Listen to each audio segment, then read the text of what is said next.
Hello, I'm Ross Wilkinson. I live in Citronelle, Alabama, and I've been a blacksmith for 10 years. I got into this as a hobby just to learn how to shape the world around me. By heating the metal up, I can take and form it. Also, by heating the metal up, I can control its mechanical properties. But this is an extension of what I do. I'm a metallurgical engineer. Metals have always fascinated me, and the study of metals even more so. I have been learning more and more about steels, not only from academia, but also in the hobby. Learning how to move the metal, how it forms, how it shapes, what I can do, what I can't do with it, and most of all, the mechanical properties of the steel. How I can process it to get hardness up, get strength up, and all that came from the study of metallurgy. We really start understanding metals at the atomic level when we cut and polish them and look at their microstructure. And through the processing of the steels, we can control that microstructure. As a hobby, one thing that I like to do is the ornamental blacksmithing.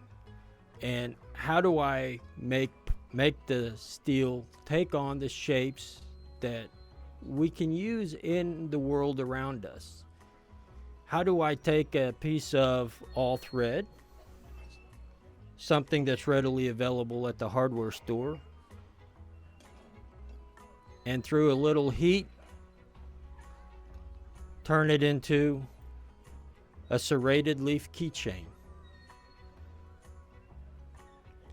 Other things I like to do, I don't have an example of it here, but doing what's called pass-throughs, where I can take the piece of stock, open it up, run what's called a drift through it to shape the hole, and then to pass the stock through itself. Something you're not going to do on a lathe or a mill or a drill press is pass stock through itself. And I've made some interesting trivets like that.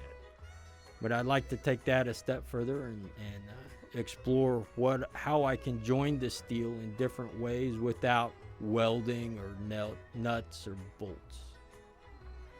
So another thing that we can do with blacksmithing is we can make the tools we need around us. We can make chisels. By knowing what the composition of the steel is, I can know what properties I can put into that steel. So I can shape it into a tool that I need, be it a chisel or something as easy as simple as a knife. And then I can quench and temper it to put the properties on it where it will hold an edge, yet be flexible enough it doesn't break. That's through a process called quench and temper.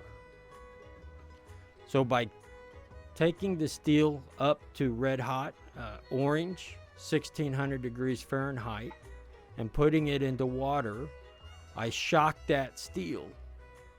And by doing that, I get a lot of strength out of it, but it's brittle. I can put it back in a furnace at lower temperature and control the time, and those atoms will start to move. They will lose some of the mechanical properties, some of the strength, but they will gain ductility.